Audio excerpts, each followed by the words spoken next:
field yet. We got some more time to talk the boys. And they didn't tell the coaches, obviously. The coaches are stunned. Look at them. It's like, what? No! I came to the game.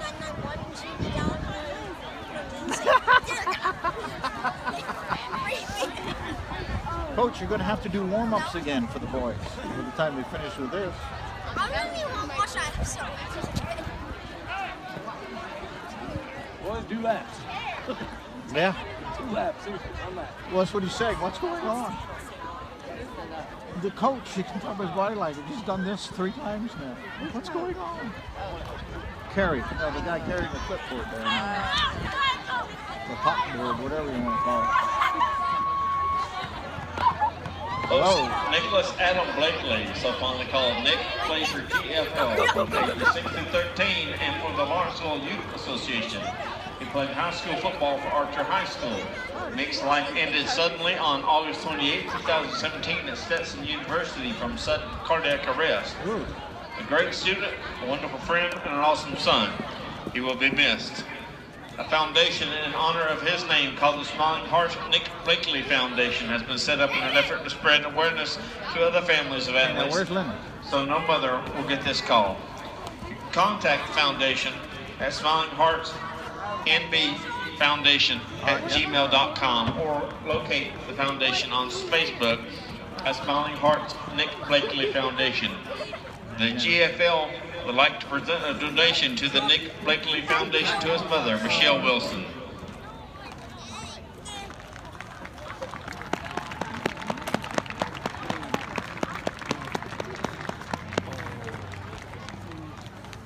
Where's Tina? She must be in the parents. Is she? Okay.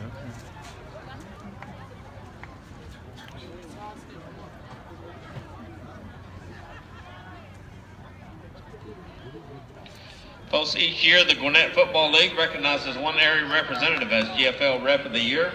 This individual is someone who goes above and beyond the duties required of a GFL Rep.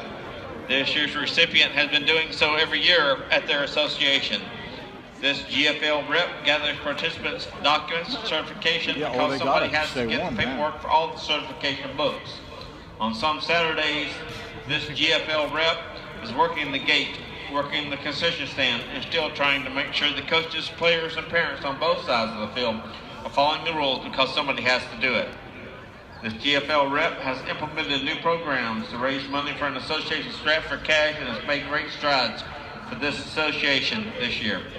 This is also an association that is greatly lacking volunteer participation, so this GFL Rep has tried to do it all.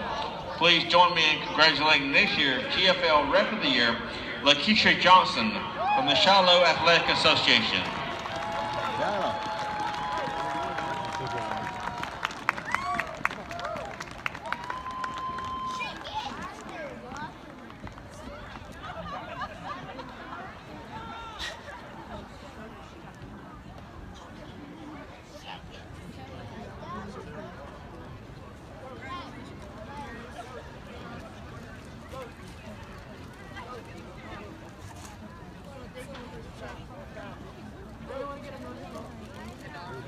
In 1996, the Gwinnett Football League was blessed with the participation of an exceptionally young man named Kyle Maynard. Kyle was born with a rare disorder called congenital amputation, leaving him with 3 joints, a neck, and 2 shoulders. He has no elbows or knees, measures over 3 foot, just over 3 foot tall, and weighs approximately 120 pounds. Despite his physical differences, Kyle participated in GFL football for 2 years and continued his athletic career in wrestling at the high school and college level. He's the recipient of ESPN ESPY Award for Best Athlete with a Disability in 2004. Kyle has trained in mixed martial arts and in 2012 became the first man to crawl on his own to the summit of Mount Kilimanjaro, the highest mountain in Africa. In 2012, he was awarded second ESPY for Best Male Athlete with a Disability for completing the climb. 4 years later, he reached the summit of Argentina's Mount Aconcagua, the highest peak in both the Western and Southern Hemisphere. However, as impressive as academic and sports accomplishments are. It is Kyle's attitude towards life that makes him a truly unique person. He does not think in terms of limitations, but only in accomplishments. One of Kyle's favorite sayings is, "Not what I can do, it's what I will do."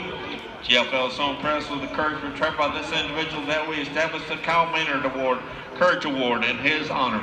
This year's winners of the Kyle Maynard Courage Award are Kimora Fields from the Brookwood Athletic Association. On August 10, 2017, Kimora Fields, 7th grade at Five Forks Mill, says school said goodbye to her mother as she always did when she dropped off at practice. Unexpectedly, her mother passed away while Kimora was at practice. As devastating and life-altering as this has been, Kimora has demonstrated perseverance. She has remained a straight-A student and one of the loudest cheering cheerleaders. Kimora has learned how to pick up the pieces and press on. Anyone who knows Kimora will also agree what a kind and caring person she is. Her smile lights up the room. This is going to be a case where the trophy's bigger than the kid, I think.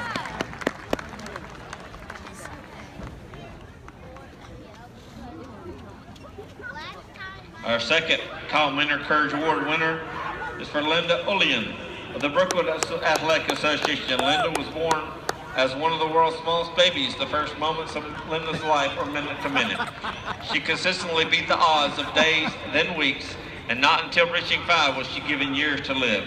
Her milestones were delayed from the simple first mile to the harder first steps. With a long list of things Linda was told she could not do, she knew that in time she would eventually get there. Cheerleading brought out milestones and new challenges, but she worked hard to do everything asked of her, sometimes in a different way, but in the end she worked hard enough to cross off a lot of I can't do's into I can and I will do, to the point that her teachers noticed, her doctors noticed. She's an example to her peers to always try. And the trophy is bigger than her.